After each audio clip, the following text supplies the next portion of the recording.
નમસ્કાર વિદ્યાર્થી મિત્રો, આપનું સ્વાગત છે મારી YouTube ચેનલમાં. મિત્રો, 12મા ધોરણના ઇકોનોમિક્સની અંદર 11મા ચેપ્ટરની આપણે ચર્ચા કરી રહ્યા છીએ. જે અંતર્ગત ગયા વિડિયો લેક્ચરની અંદર આપણે સ્થળાંતરના જે અલગ અલગ કારણો છે, 4 કારણો, એને સમજવાનો પ્રયત્ન કર્યો હતો. સૌથી પહેલું તો આર્થિક કારણ, સામાજિક કારણ, રાજકીય કારણ અને કુદરતી આપત્તિઓ કે પર્યાવરણીય પરિબળ. આ 4 કારણો આપણે સમજાતા કે એને લીધે સ્થળાંતર છે થાય છે. બરાબર. આજે આપણે સમજવું છે સ્થળાંતરની અસર. શું સમજવું છે? સ્થળાંતરની અસર.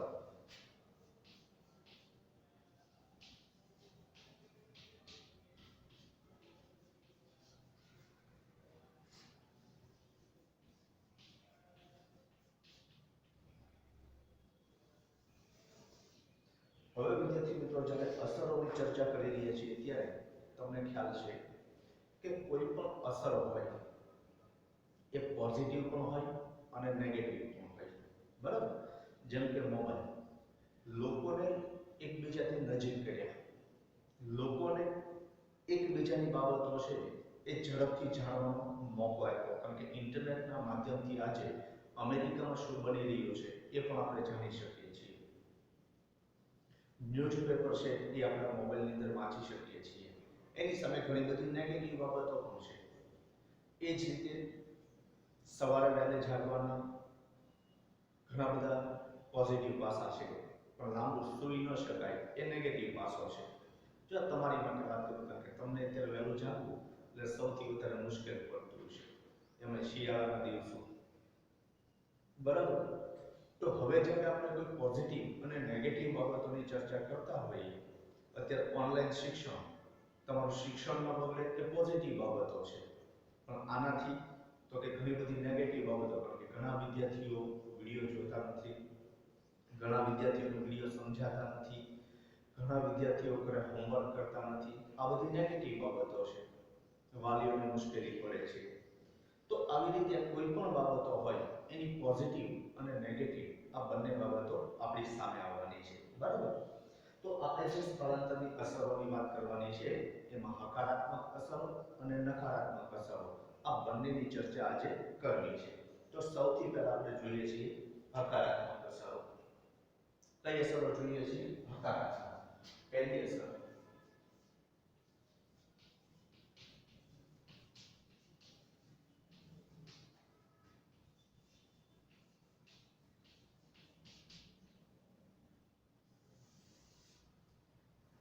તો વિદ્યાર્થી મિત્રો, હકારાત્મક અસરો જોઈએ તો પ્રસ્તાવના જોઈએ કે સ્થળાંતરની અસરોનો અભ્યાસ કરવાથી સરકારને સ્થળાંતર વિશે નીતિ ઘડવા માટેના માર્ગદર્શક સૂચનો મળી રહે છે અને સ્થળાંતરની અસરોમાં તો કે વિવિધ આર્થિક ક્ષેત્રોનો વિકાસ, વ્યક્તિનો વિકાસ, કુટુંબ, સમાજ તેમજ સમગ્ર દેશના વિકાસ માટે આવું સ્થળાંતર છે અગત્યનું હોય છે.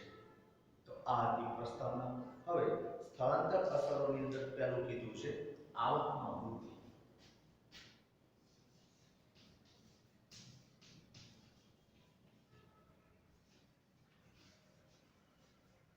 હું કીધું છે આવકમાં વૃદ્ધિ. તો વિદ્યાર્થી મિત્રો, શહેરીકરણ શા માટે સ્થળાંતર શા માટે થાય છે એ આપણે ભણીને એવા કે મોટા ભાગે આર્થિક કારણોસર સ્થળાંતર થતું હોય છે. પૈસા કમાવા માટે, રોજગારી મેળવવા માટે. ગ્રામીણ વિસ્તારોમાં રોજગારીની તકો નથી એટલે શહેરી વિસ્તાર તરફ સ્થળાંતર થાય છે. આવું આપણે ભણીને એવા. તો જે જગ્યાએ નોકરીની તકો ઓછી છે એ જગ્યાએથી સ્થળાંતર કરીને એવી જગ્યાએ આપણે વસવાટ કરીએ છીએ જ્યાં રોજગારીની તકો વધારે હોય. પરિણામે આપણી આવકમાં શું થવાનું છે?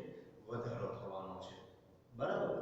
એટલે સ્થળાંતર થવાથી આવકમાં વૃદ્ધિ થાય છે. તમે જોઈ શકો છો કે ગામડાની અંદર એવી પદ્ધતિ છે કે એક વ્યક્તિ કમાય અને આખું ઘર ખાતું હોય, આખું કુટુંબ ખાતું હોય. બરાબર ને? કારણ કે ગામડામાં કમાવાનો વ્યવસાય એ માત્ર પુરુષો કરે છે. સ્ત્રીઓ મોટાભાગે ખેતી કામ સાથે સંકળાયેલી છે, પણ નોકરી ક્યારેય સ્ત્રીઓ ગામડામાં કરતી હોતી નથી. અત્યારની પરિસ્થિતિ થોડીક અલગ છે. એ જ રીતે સિટીમાં તમે જુઓ કે ઘરમાં જેટલા લોકો હોય એ બધા જ કમાતા હોય. અને આનો ફાયદો એ થાય છે કે સિટીની અંદર આવીને તમે જેટલું કામ વધારે કરશો એટલા પૈસા વધારે મળશે અને આ પૈસાથી અન્ય લાભો આપણે મેળવી શકશું. એટલે આપણા જીવન ધોરણમાં પણ સુધારો થશે, આપણી મોજશોખમાં વધારો થશે, આપણી આવકમાં વૃદ્ધિ થાય એટલે આપણે લીધે બીજા બે વ્યક્તિ રડવાનું શરૂ કરશે, એની આવકમાં પણ વૃદ્ધિ થશે. તો આવી રીતે જ્યારે આપણે સ્થળાંતર કરીએ છીએ ત્યારે સૌથી પહેલી બાબત કે આપણી આવકમાં શું થાય? વૃદ્ધિ થાય. અને મિત્રો, આવકની વૃદ્ધિ જ આપણા માટે અત્યારે શ્રેષ્ઠ છે. કારણ કે જો આવકમાં વૃદ્ધિ ન થાય તો મેળ ન આવે. અને આ ઉપરાંત તમે વિચારો કે સિટીમાં જે આવકમાં વધારો થયો એ આવકનો અમુક ભાગ ગામડે પણ મોકલે છે. ખાસ કરીને યુપી, બિહાર કે એમપીથી જે લોકો કામ કરવા માટે ગુજરાત આવે છે એ લોકો તમે જો રોલિંગ મિલમાં કામ કરે છે, અન્ય મિલમાં કામ કરે છે અને જે કાંઈ કામ કરે છે એનો જે હિસ્સો વધે છે એ પોતાના ગામડે પોતાના મા બાપને આપે છે. એ જ રીતે સૌરાષ્ટ્રના ગામડામાંથી સુરતમાં સ્થાયી થયેલા જે લોકો છે, બરાબર, અહીંથી સ્થળાંતર કરીને જે સુરત કામ ધંધા માટે ગયા છે એ સુરતની અંદર પોતાની આવકમાં વધારો થતા એ આવકનો એક ભાગ ગ્રામીણ વિસ્તારમાં મોકલે છે, પોતાના માતા પિતાને મોકલે છે, ગામડે પોતાની જમીન છે એ જમીનના રિનોવેશન માટે મોકલે છે. એટલે અત્યારે ખેતી પણ સદ્ધર બની ગઈ. શા માટે? તો કે સિટીમાં જે આવકનો વધારો આવે છે એ આવકનો વધારો કરીને ગામડાની ખેતી છે સદ્ધર બને છે. એટલે અત્યાર સુધી જે માતા પિતા ઓછા પૈસાએ ખર્ચ કરતા હતા એ સિટીમાં વધારે દીકરો કમાવાને લીધે એ માતા પિતાના ખર્ચમાં પણ કોઈ વાંધો આવતો નથી. તો આવી રીતે ગ્રામીણ વિસ્તારો પણ ધીમે ધીમે સ્થળાંતરને લીધે સદ્ધર બનતા જાય છે, લોકોની આવકમાં વધારો થતો જાય છે. બરાબર, એમાં જોઈએ સ્થળાંતરનો મુખ્ય ઉદ્દેશ આવક સર્જનનો અને આવક વૃદ્ધિનો છે.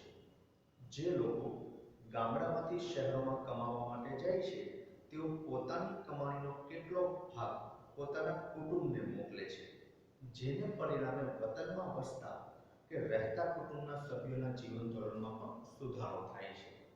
પછી ગામડામાં સ્માર્ટફોન અને ઇન્ટરનેટની કનેક્ટિવિટી છે ને, ગામડામાં ઇન્ટરનેટ જો તે એ લોકો ઓનલાઈન ઓર્ડર કરતા થઈ ગયા છે, એ લોકો પણ ઓનલાઈન એજ્યુકેશન મેળવતા થઈ ગયા છે. અને માઇક્રોસોફ્ટ ટીમની મદદથી જે લોકો અભ્યાસ કરે છે તમે જોઈ શકો છો કે પોતાની અનુકૂળતાએ શિક્ષકો ભણાવે છે. એમને સરકારી શિક્ષકોની વાત કરું છું, પ્રાઇમરી શિક્ષકો, બીજાની વાત નથી કરતો. સાંજના સમયે લેક્ચર ગોઠવેલું. કારણ શું? તો કે માતા પિતા દિવસ દરમિયાન કામે હોય તો સાંજના સમયે ઇન્ટરનેટનો ઉપયોગ કરીને પોતાના બાળકને ભણાવી શકે. તો આવી રીતે સિટીની અંદર રોજગારી મળતા એની આવકમાં વધારો થતા એ વતનમાં મોકલે છે. આ ઉપરાંત ગામડાના લોકોની આવકમાં જે વધારો થાય છે તેનો કેટલોક ભાગ તેઓ કૃષિ ક્ષેત્રમાં રોકે છે, જેને પરિણામે કૃષિમાં મૂડીરોકાણ વધતા જમીનની ફળદ્રુપતા, તેની ઉત્પાદકતા તેમજ ઉત્પાદનમાં નોંધપાત્ર વધારો જોવા મળે છે. કારણ કે નવા નવા યંત્રો આવે, નવું બિયારણ આવે, દવા, રાસાયણિક ખાતર, આ બધા માટે જે પૈસાની જરૂર પડે છે એ આવકમાં વૃદ્ધિ થતાં એ પૈસા એમને મળી રહે છે. એટલે ઉત્પાદકતા એટલે કે ખેતી કરવાની પદ્ધતિમાં ફેર પડે છે અને આ ફેર પડવાને લીધે ખેતીની ઉત્પાદનમાં પણ વધારો થાય છે. છેલ્લા થોડાક વર્ષોમાં એવું પણ જોવા મળ્યું છે કે ગામડાના લોકો આવી આવકનો કેટલો ભાગ ધંધા તેમજ વ્યવસાયમાં પણ રોકાણ કરતા જોવા મળ્યા છે. તો જો ગામડામાં પણ શેર બજાર આવી ગયું, ગામડાના લોકો પણ શેર બજારમાં રોકાણ કરે છે, એ લોકો પણ એસઆઈપીમાં રોકાણ કરે છે, મ્યુચ્યુઅલ ફંડમાં રોકાણ કરે છે. એનું કારણ શું? તો કે ગામડાના લોકોની આવકમાં પણ વધારો થયો. આ આવકમાં વધારો એ જે તે લોકોની આવકમાં વધારો થતા એના જીવન ધોરણમાં પણ સુધારો થાય છે. અને પરિણામે ગામડામાં કૃષિ સંલગ્ન ઉદ્યોગ ધંધા, ક્યારેક સાંભળ્યું કે સિટીમાં જીન હોય, કપાસ છે એ જે વ્યવસાય સાથે સંકળાયેલું છે એ ક્યારેક સાંભળ્યું આપણે કે સિટીમાં હોય, ગામડામાં હોય. જેને આપણે જીનિંગ કહીએ છીએ, એ જ રીતે કપાસિયા ફળ છે, કપાસિયા તેલ છે, આ બધા જ વ્યવસાય છે એ ગ્રામીણ વિસ્તારોની અંદર વધારે જોવા મળે છે, કારણ કે ત્યાંથી જ એ કપાસ લાવી શકે છે, કાચો માલ ત્યાંથી મળી રહે છે, એની માટેના માણસો ત્યાંથી મળી રહે છે. પણ ખેતી સદ્ધર થતા ત્યાંના ઉદ્યોગ ધંધાઓ જે કૃષિ સાથે જોડાયેલા છે એમાં નોંધપાત્ર વધારો જોવા મળેલો છે અને પરિણામે લોકોનું જીવન ધોરણ પણ સુધર્યું છે. બીજું કીધું છે દેશના આર્થિક વિકાસમાં ફાળો.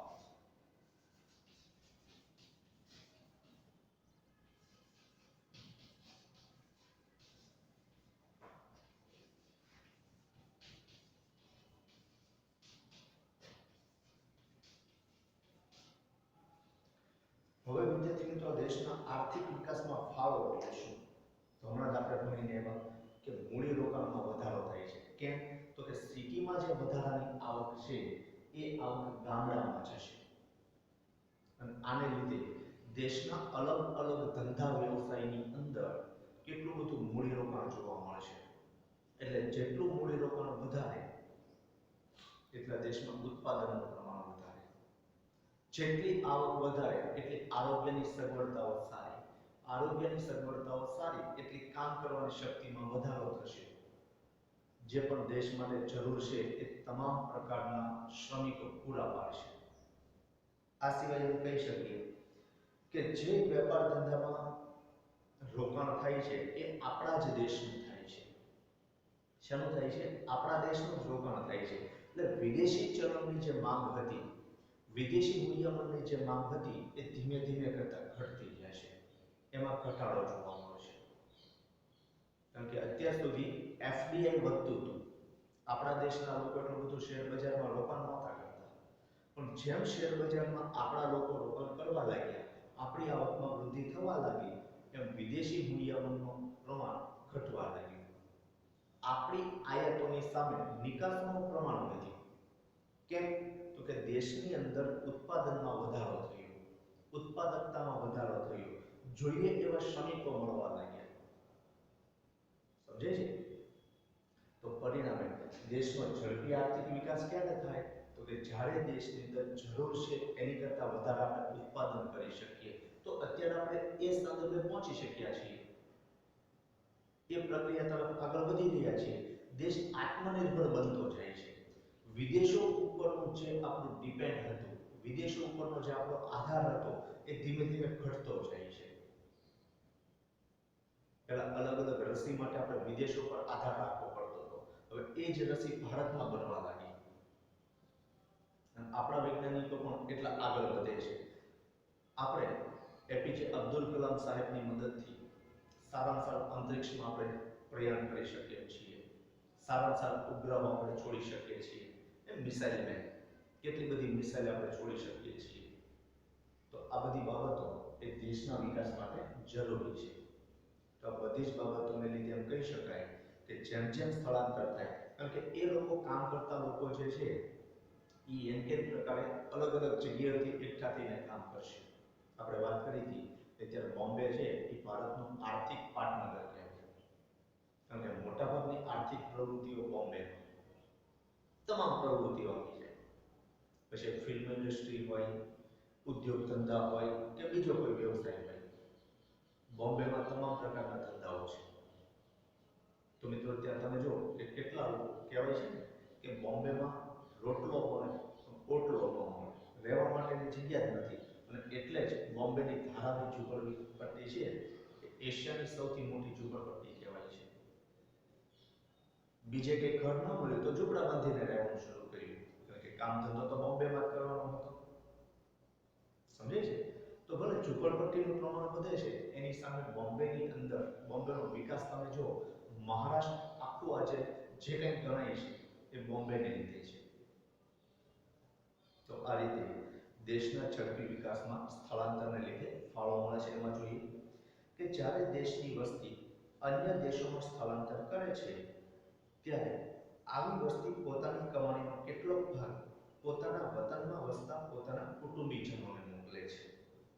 ઉપરાંત પોતાના દેશના ધંધા, વેપાર અને ઉદ્યોગોમાં પણ મૂડીરોકાણ કરે છે, જેને પરિણામે દેશમાં વિદેશી ચલણની અનામતોનો વધારો થવાથી, કારણ કે ઉપયોગ થવાનો નથી, વિદેશી મૂલ્યમાં આપણી પાસે રહેવાનું છે, કારણ કે મૂડીરોકાણ કોણ કરે છે? આપણા દેશના લોકો, પણ બહારથી કરે છે, એટલે આપણું મૂડીરોકાણ બહાર જવાનું નથી. થવાથી દેશના આર્થિક વિકાસમાં ઝડપી વૃદ્ધિ થવા પામે છે. 1991ના નવા આર્થિક સુધારાના પરિણામે સ્થળાંતરને વેગ મળવાથી દેશમાં ઝડપી વિદેશી ચલણનો પ્રવાહ સતત વધતો ગયો હોવાથી ભારતનો આર્થિક વિકાસ ઝડપથી વેગવંતો બની ગયો છે. આ ઉપરાંત આપણા દેશના લોકો વિદેશમાં જઈ ઉચ્ચ અભ્યાસ કરી કે કોઈ પણ ક્ષેત્રમાં ઉચ્ચતમ કૌશલ્ય મેળવી અને એ કૌશલ્ય અને ટેકનોલોજીનો લાભ ભારતને આપે છે. અને પરિણામે એ ટેકનોલોજી, એ પોતાનું કૌશલ્ય, એ ઉચ્ચ અભ્યાસનો લાભ પણ આપણા દેશને મળતો હોવાથી દેશનો આર્થિક વિકાસ છે ઝડપી બન્યો છે કહી શકાય. હવે મિત્રો વાત કરવી છે નકારાત્મક અસરો.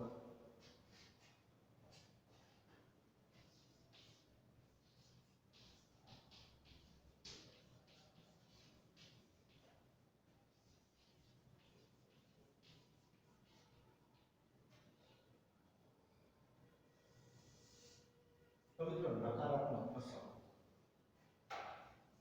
તો હમણાં જ આપણે વાત કરી પોઝિટિવિટી હોય ત્યાં નેગેટિવિટી આવે છે. તો સૌથી પહેલું કીધું છે અનિયંત્રિત શહેરીકરણ.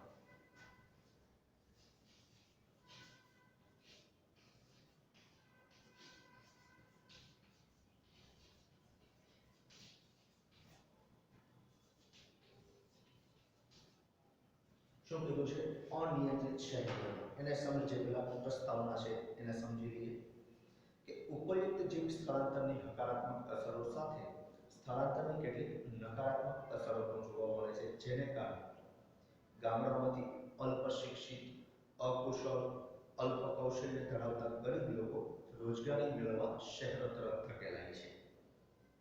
પરંતુ શહેરોમાં આવા અલ્પ શિક્ષિત, અકુશળ કે અલ્પ કૌશલ્ય ધરાવતા લોકો માટે નીચું વળતર આપતા શ્રમ પ્રધાન વ્યવસાય સિવાય રોજગારીની તકો હોતી નથી. તો મિત્રો અનિયંત્રિત શહેરીકરણ. તો શહેરીકરણ એટલે શું? તો કે ગામડાના લોકો છે એ સિટીમાં વસવાટ કરે. તો ગામડાના લોકો, હમણાં જ આપણે પ્રસ્તાવનામાં સમજ્યા મુજબ, અકુશળ છે, અલ્પ શિક્ષિત છે, એમની પાસે એવું કોઈ ખાસ કૌશલ્ય નથી, એટલે ફરજિયાત એને શું કરવું પડે છે? તો કે ભલે ઓછું રોજગારી મળે, ઓછા પૈસા મળે, પણ પોતાનો શ્રમ વેચવો પડે છે. અને તમે જુઓ કે જે લોકો ચોકીદારીમાં કામ કરે છે, સિક્યુરિટી ગાર્ડ તરીકે કામ કરે છે, એમને પૂરતો પગાર મળતો જ નથી. આવો તો સિટીમાં ઘણા બધા વ્યવસાય છે કે જેની અંદર કામ પૂરું લઈને પગાર કેવો આપવામાં આવે છે? ઓછો આપવામાં આવે છે. પણ છતાં ગામડામાં એટલા પણ મળી શકે એમ નથી. એટલે ગામડામાં જે પૈસા નથી મળતા, ગામડામાં જે રોજગારી નથી મળતી, એને લીધે લોકો સિટીમાં આવે છે. જો ભાવનગરની વાત કરીએ તો જે તે સમયે ભાવનગર એટલે નીલમબાગ, નવાપરા આ વિસ્તાર હતો એ, બરાબર. પણ આજે ભાવનગર જુઓ તો આજુબાજુના ગામડા પણ ભાવનગરમાં ભળી ગયા. પહેલી બાજુ જુઓ તો અકવાડા, આમ જુઓ તો અતેવાડા, આ બાજુ સિદ્સર, આ બાજુ ચિત્રા, નારી, ટૂંક સમયમાં વરતેજ પણ ભાવનગરમાં ભળી જશે. આમ જુઓ તો રૂવા, તો ત્યાંથી આગળ નથી વધી શકાય કારણ કે ત્યાં દરિયો આવી ગયો છે, બરાબર. તો આ રીતે સિટીનો સતત વિકાસ થતો જાય છે, વિસ્તાર વધતો જાય છે. અને શેને લીધે વધે છે? સ્થળાંતર થાય છે એને લીધે. અને આને લીધે ઘણી બધી બીજી બાબતો છે એ આપણી સામે આવે છે. ગંદકીના પ્રશ્નો, ટ્રાન્સપોર્ટેશન એટલે કે વાહન વ્યવહારને લગતા પ્રશ્નો, ઝૂંપડપટ્ટીના પ્રશ્નો, આવા ઘણા બધા પ્રશ્નો અનિયંત્રિત શહેરીકરણને લીધે આપણી સામે આવતા હોય છે. તો એમાં જોઈએ, જ્યારે અલ્પ શિક્ષિત, અકુશળ કે અલ્પ કૌશલ્ય ધરાવતા ગામડાના ગરીબ લોકો શહેરોમાં સ્થળાંતર કરે છે, ત્યારે તેઓને નીચી આવકને કારણે શહેરોના છેવાડાના વિસ્તારોમાં ફરજિયાતપણે વસવાટ કરવો પડે છે. જો આખો જગતના કઈ ઝૂંપડાબંધી ઘણા બધા લોકો રહેતા હતા, અત્યારે રહે છે કે નથી રહેતા એ મને ખબર નથી, પણ બાંધીને રહેતા હતા. એ જ રીતે આપણા ગેધરિયા ફિલ્ડની આજુબાજુમાં જો કેટલા બધા લોકો ઝૂંપડા બાંધીને રહે છે. તો જે લોકોને સિટીની મધ્યમાં ઘર નથી મળતું, વસવાટ માટેની જગ્યા નથી મળતી, એ લોકોએ ફરજિયાત ગામડાના છેવાડાના વિસ્તારોની અંદર વસવાટ કરવો પડે છે, જેને પરિણામે અનિયંત્રિત શહેરીકરણની સમસ્યા સર્જાય છે. આપણું કુંભારવાડા જોયું છે કુંભારવાડા. હવે તમે જો કેટલા બધા ઝૂંપડા બાંધીને લોકો રહે છે, કેવી નાની નાની ગલીઓમાં લોકો રહે છે, કેવી ગંદકીની અંદર રહે છે. એ જ રીતે અંડરબ્રિજ બનાવ્યો છે રેલવે પાસે, રેલવે ફાટક પાસે, ત્યાં પાણી ભરાવાના કાયમી પ્રશ્નો છે. એ જ રીતે રેલવે જે નીકળે છે એના પાટાની બંને બાજુ તમે જુઓ, હંમેશા ઝૂંપડા જ મોટા ભાગે જોવા મળતા હોય છે, ખાસ કરીને પરા વિસ્તારની અંદર. કોઈ પણ શહેર હોય એનું પરા વિસ્તાર તમે જુઓ ને તો હવે ઝૂંપડા બાંધીને રહેતા લોકોથી જ ભરેલું હોય. બાકી ભાવનગર છે તે ભાવનગર પરા એવું શા માટે કહેવું પડ્યું? તો કે બહારથી આવીને જે લોકો વસવાટ કરવા લાગ્યા એને ભાવનગરમાં ફેરવી દીધા, કે ભાવનગર પરા એવું નામ આવ્યું. બાકી ભાવનગરમાં બે સ્ટેશન ગાડી ઊભી રહેવું બને કોઈ નહીં, પણ પરા વિસ્તાર એટલો બધો મોટો થઈ ગયો. તો આ શું બતાવે છે? અનિયંત્રિત શહેરીકરણ. એટલે લોકોનું વસવાટ છે એ શહેરોમાં વધતું જાય છે. આ ઉપરાંત ઝૂંપડપટ્ટી હોવાથી એને ગંદા વિસ્તારોમાં પણ વસવાટ કરવો પડે છે, કારણ કે ઝૂંપડપટ્ટીમાં શૌચાલયની સુવિધા નથી હોતી, અન્ય સુવિધાઓ નથી હોતી, એટલે કપડાં ધોઈને પાણી ત્યાં ફેંકવાનું. આ ઉપરાંત ગામ આખાની ગટરો પણ ત્યાં ભેગી થતી હોય એવી જગ્યાએ લોકો વસવાટ કરે છે. થાય છે, જોયું છે ને કે રેલવેની આજુબાજુ બંને બાજુ ગટરો જ નીકળે છે અને છતાં એને ઝૂંપડા બાંધીને રહેતા હોય છે. તો આવી રીતે કપડાં ધોયાનું પાણી ત્યાં, વાસણ ઉટક્યાનું પાણી ત્યાં, અન્ય જે કંઈ નાવા ધોવાનું પાણી છે એ બધું જ ત્યાં હોતા એ પાણી દૂર ન ફેંકતા ત્યાં ગંદવાડ છે ભેગો થાય છે. અને પરિણામે આવા વસવાટો સિવાય એમની પાસે બીજો કોઈ વિકલ્પ ન હોવાથી ઝૂંપડપટ્ટીમાં પણ ખૂબ જ વધારો થાય છે. બીજું કીધું છે માળખાકીય સુવિધાઓ અપૂરતું પ્રમાણ, એટલે આંતરમાળખાકીય સુવિધાનું અલ્પ પ્રમાણ.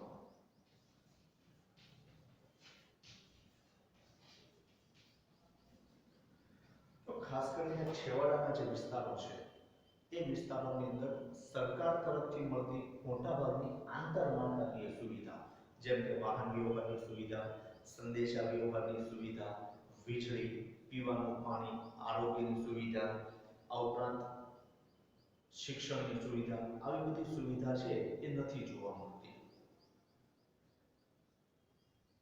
શેના આધારે કહી શકાય? તો તમે જોયું કે ઝૂંપડામાં લાઈટ હોય, હોય એવું ન કહેતા, એ લોકો બેટરી રાખીને અત્યારે કરે, કારણ કે એ લોકોમાં જે સુધારા હોય ને એ લોકોમાં થોડી ઘણી તો બુદ્ધિ આપી હોય એટલે ભગવાન એ પ્રમાણેનું જીવન ટકાવી આપે. બાકી હજી મજૂરી કામ કરતા લોકો છે એ દી આથમે એ પેલા ખાવાનું બનાવી નાખે. કેમ? તો કે ઝૂંપડીમાં લાઈટ નથી હોતી. બરાબર? તો આવી રીતે જ્યાં આંતરમાળખાકીય સુવિધાઓની ખૂબ જ જરૂરિયાત છે, જ્યાં વીજળી નથી, વાહન વ્યવહારની, જો ભાવનગરમાં એકમાત્ર સિટી બસ ચાલતી હતી, એ પણ મોટાભાગના વિસ્તારોમાં બંધ કરાવી દીધી. એટલે અત્યારે પોતાની મનમાની પ્રમાણે જે તે લોકો છે એ પોતાના ભાવ લે છે. નો ડાઉટ મોંઘવારી વધે છે, પણ સામે તમે જુઓ કે બહુ ટૂંકા અંતરની અંદર બેસવું હોય તો પણ ભાડું એક સરખું જ આપવાનું છે. આ તો એક ખોટી વાત કહેવાય. તો આવા સંજોગોની અંદર આંતરમાળખાકીય સુવિધાઓ, ખાસ કરીને શિક્ષણ અને આરોગ્યની સુવિધા, જે આવા અનિયંત્રિત શહેરીકરણની રીતે ગંદા વસવાટોની અંદર વસવાટ કરે છે એ લોકોને મળતું નથી. એ લોકો એ પ્રકારનું જીવન જીવતા નથી. શિક્ષણ નથી, આરોગ્ય નથી, સંદેશા વ્યવહારની સુવિધા નથી. તેમાં જોઈએ કે અનિયંત્રિત શહેરીકરણ તેમજ ઝૂંપડપટ્ટી અને ગંદા વસવાટોને કારણે સ્થાનિક વહીવટી તંત્ર તેમને પૂરતા પ્રમાણમાં પીવાનું પાણી, ડ્રેનેજ એટલે કે ગટરની સુવિધા, વીજળી, રસ્તા, વાહન વ્યવહાર. આ વાહન વ્યવહાર તમને થશે અને રસ્તાનું કહું તો કુંભારવાડામાં આજની તારીખે ગટર ભરાવાના પ્રશ્નો રોજે રોજ હોય છે અને રસ્તા ત્યાં ડામર નથી બન્યા, બ્લોક નથી નખાણા. એની સામે શ્રીમંતોનો વિસ્તાર તમે જુઓ તો એ સારી રીતે વિકાસ પામેલો હોય છે. વાહન વ્યવહાર, સંદેશા વ્યવહાર, શૌચાલય, શિક્ષણ, શાળાઓ, આરોગ્ય વગેરે જેવી આંતરમાળખાકીય સુવિધાઓ પૂરી પાડવામાં નિષ્ફળ જાય છે, જે આરોગ્યની ગંભીર સમસ્યા ઊભી કરે છે અને આવો ગરીબ વર્ગ અનેક ગંભીર બીમારીઓનો ભોગ બનતો પણ જોવા મળે છે. અને છેલ્લે મિત્રો એ રોગ પકડાતો નથી અથવા તો એની પાસે ખર્ચ કરવાના પણ પૈસા હોતા નથી. ત્રીજું કીધું છે પર્યાવરણીય પ્રદૂષણની સમસ્યા.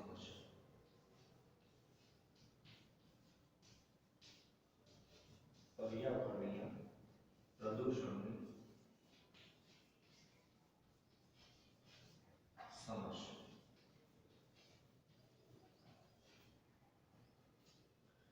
હવે મિત્રો પર્યાવરણીય પ્રદૂષણ એટલે શું? તો કે જેમ જેમ વિકાસ થાય એમ મિત્રો વૃક્ષોનું પ્રમાણ ઘટતું જાય છે. જો દિલ્હીની અંદર તમે જુઓ તો શ્વાસ લેવામાં તકલીફ પડે એટલો ધુમ્મસ છે. બોમ્બેની અંદર તમે જુઓ તો સતત ગંદવાડામાં જ લોકો રહેતા હોય છે. આપણે નવાઈ લાગે કે જ્યાંથી ગટર જતી હોય ને એની અંદર ઝૂંપડા બાંધીને રહેતા હોય.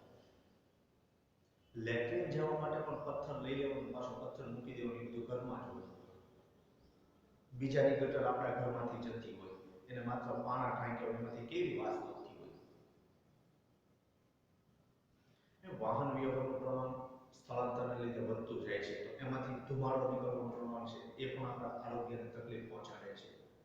ઓઝોનના સ્તરમાં ગાબડું પડે છે, શેને લીધે? આમાં ફેર પડે છે એને લીધે. તો એમાં જોઈએ સ્થળાંતરને કારણે ઝૂંપડપટ્ટી અને ગંદા વસવાટોનું જે સર્જન થાય છે, તેવા ઝૂંપડપટ્ટી અને ગંદા વસવાટોમાં શૌચાલય તેમજ ગટર વ્યવસ્થાની અપૂરતી સવલતો તેમજ કચરાના યોગ્ય નિકાલના અભાવને કારણે પર્યાવરણીય પ્રદૂષણની સમસ્યાએ ગંભીર સ્વરૂપ ધારણ કર્યું છે. તેનું જ્વલંત ઉદાહરણ અમદાવાદ, અંકલેશ્વર, સુરત, મુંબઈ, કોલકાતા, દિલ્હી વગેરે જેવા શહેરોમાં જોઈ શકીએ છીએ. અને મિત્રો ધીમે ધીમે કરતા બધા જ શહેરો આની અંદર આવી જશે, કારણ કે પ્રદૂષણનું પ્રમાણ દિન પ્રતિદિન વધતું જાય છે. ખાસ કરીને ઉપરોક્ત શહેરોમાં જાહેર વાહન વ્યવહારની અપૂરતી સેવાઓને કારણે વૈકલ્પિક વાહન વ્યવહારનો જે વિકાસ થયો છે તેને લીધે હવા પ્રદૂષણની ગંભીર સમસ્યા આપણી સામે આવી છે. ચોથું કીધું છે સામાજિક દૂષણો.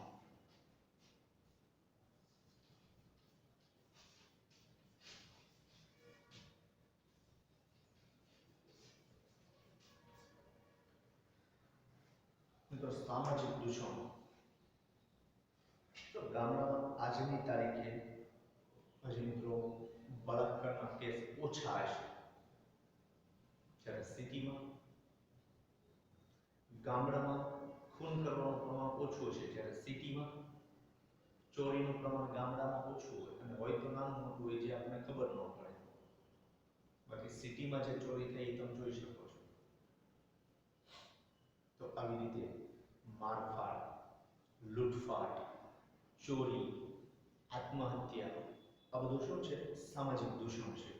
લોકોની હત્યા કરવી, તો આવું પ્રમાણ છે એ શહેરોમાં વધારે જોવા મળે છે. હજી તમને એમ કહીએ તો શહેરોમાં મિત્રો ભાગી જવાના, ભાગીને લગ્ન કરવાના પ્રસંગો પણ સૌથી વધારે બને છે. આ પણ સામાજિક દૂષણ જ છે. આવું ગામડામાં ઓછું બને. આ ઉપરાંત જે કાંઈ લોકો ગામડામાં વસવાટ કરે છે એના રીત રિવાજો એટલા અઘરા હોય છે, જ્યારે સિટીમાં રીત રિવાજો નથી. ઘણી વાર કહીએ ને કે બધી વખતે છોકરાનો માપ નથી હોતો, એવું કહેવાય છે, સમાજમાં તમે સાંભળતા હશો. કારણ કે છોકરીઓ ફેશન પાછળ એટલી બધી ગાંડી થઈ ગઈ છે કે સમયનું ભાન ભૂલી જાય છે. છોકરા છોકરીઓ સાથે બેસીને સિગરેટ પીતા હોય, દારૂનું સેવન કરતા હોય. આ બધા દૂષણો જે ગામડામાં નથી પહોંચ્યા. હુક્કાબારમાં પાર્ટી થતી હોય તો આ બધા દૂષણોને લીધે એ સ્થળાંતરની નકારાત્મક અસર છે. છોકરીઓ ઉપર અને છોકરાઓના માનસપટ ઉપર આની ખરાબ અસર પડે છે, વિકૃત અસર પડે છે. સિટીમાં 12-15 વર્ષના છોકરાઓમાં સિગરેટનું પ્રમાણ સૌથી વધારે છે. 15 થી 20 વર્ષના યુવાઓમાં દારૂનું પ્રમાણ સૌથી વધારે છે. એક સર્વે થયેલો છે કે 12 થી 15 વર્ષની આયુમાં ભારતમાં એવરેજ લોકો સિગરેટ પીતા થઈ જાય છે. 15 થી 20 વર્ષની ઉંમરની અંદર એ દારૂ પીતા થઈ જાય છે. અને આને લીધે એનું માનસ જે વિકૃત બને છે એને લીધે ઘણી બધી સમસ્યાઓ સર્જાય છે. એમાં જોઈએ જ્યારે ગામડાઓમાંથી શહેરોમાં સ્થળાંતર કરીને જે લોકો આવે છે તેઓએ તેમની અપેક્ષા પ્રમાણે કે નિયમિત સ્વરૂપે આવક કે રોજગારી પ્રાપ્ત થતા નથી, જેના પરિણામે આમાંના કેટલાક લોકો ચોરી, લૂંટફાટ જેવા અસામાજિક કાર્યો તરફ વળે છે, જેથી મોટા શહેરોની સામાજિક સંતુલન પણ ખોરવાતી જોવા મળે છે. મિત્રો, પોલીસને આપણી સુરક્ષા માટે રાખ્યો, આપણે પોલીસ સાથે ઝઘડો કરતા હોઈએ છીએ, પોલીસની કામગીરીમાં આપણે અટકાવતા હોઈએ છીએ, જ્યારે જેને અટકાવવાના છે એને નથી અટકાવતા. કેમ કોઈ રાજનેતા ન અટકાવ્યા? બાકી પોલીસ કરતા ખરાબ કામ તો એ લોકો કરે છે. અને આપણે જાણીએ છીએ કે એને ખરાબ કામ કર્યું તો આપણે કંઈ નથી કહી શકતા.